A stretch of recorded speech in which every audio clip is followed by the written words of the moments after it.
Les salons rouges des Pullman Hotel a refusé du monde ce mercredi 5 avril 2023 à l'occasion de la cérémonie d'adoption et des signatures de la charte de l'Union sacrée de la Nation, un moment important qui vient d'ouvrir une nouvelle page pour l'Union sacrée de la Nation qui devient désormais une plateforme politique et électorale avec pour ambition de soutenir la vision du président de la République, Félix Tshisekedi Tshilombo, et ainsi lui permettre d'obtenir un second mandat aux élections de 2023. En fait, plus de 300 partis politiques en ouvrent avec des documents administratifs dûment reconnus et délivrés par les services publics dont le ministère de l'Intérieur, Sécurité et Affaires coutumières ont été représentés par leur président statutaire dans une salle de Pullman Hotel pleine comme un œuf.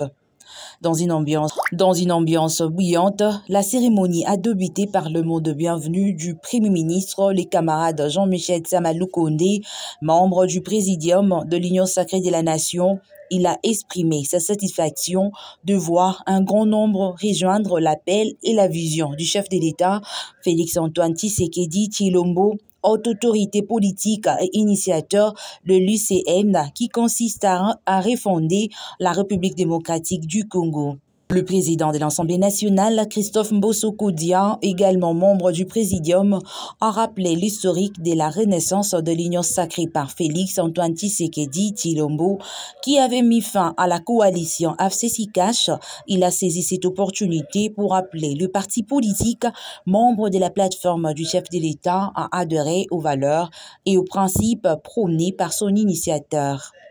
Le Présidium de l'Union sacrée de la Nation tient à saluer chaleureusement tous les chefs de parti qui ont accepté de rehausser de leur présence la cérémonie de ce jour. C'est avec l'autorisation de la haute autorité politique de l'Union sacrée de la Nation, Son Excellence Félix-Antoine Tshisekedi Tshilombo, président de la République, chef de l'État, que nos assises se tiennent en ce jour dans ce salon Congo de l'hôtel Pullman. Ces présentes assises sont essentiellement consacrées à la présentation de la charte de l'Union sacrée, à son adoption par les membres du Présidium, par les Signalons chefs que la plateforme s'est dotée d'un présidium composé du président du Sénat, Modeste Baraki, du président de l'Assemblée nationale, Christophe Mbosso, du Premier ministre Jean-Michel Samalou Kondé Kenge, du vice-premier ministre Jean-Pierre Bemba Gombo, du VPM Vital Kamerhe et du CG et du SG de l'UDPS Augustin Kabouya de faire un rappel historique, notamment sur les leçons tirées des consultations nationales par son Excellence Félix-Antoine Tshisekedi Tshilombo, président de la République, chef de l'État. Leçons contenues dans son discours du 20 novembre 2020, s'il vous plaît. Je cite: « Au-delà du large consensus sur les objectifs de la gouvernance, ainsi plébiscité par les forces vives de la nation, par de nombreux élus, ces consultations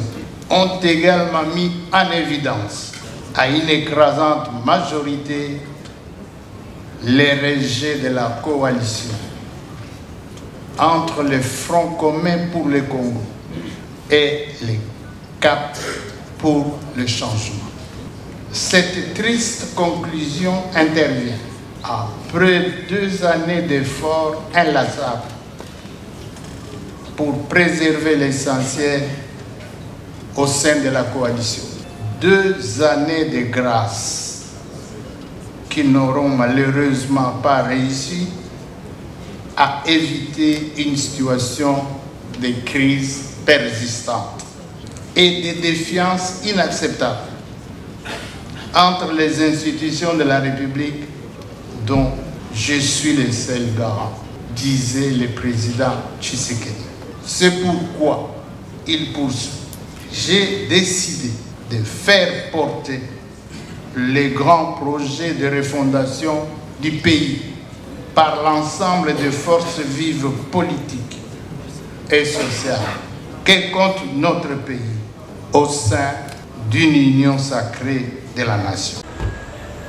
En peu de mots, un frère du message du prophète Branham a prêché l'amour et le pardon aux sociétaires de l'Union sacrée de la nation, car, dit-on, le chef de l'État a besoin de tous. Évoluons dans un climat de confiance et de considération, traitons nos problèmes en interne et développons l'esprit de dialogue, a-t-il lancé.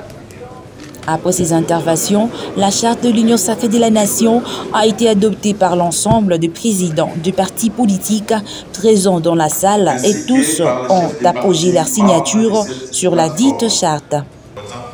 Signalons également la présence du ministre de la Pétentique, Augustin Kibasa Maliba, qui était président du parti IDPS Kibasa, qui a pris aussi part à la signature de cette charte.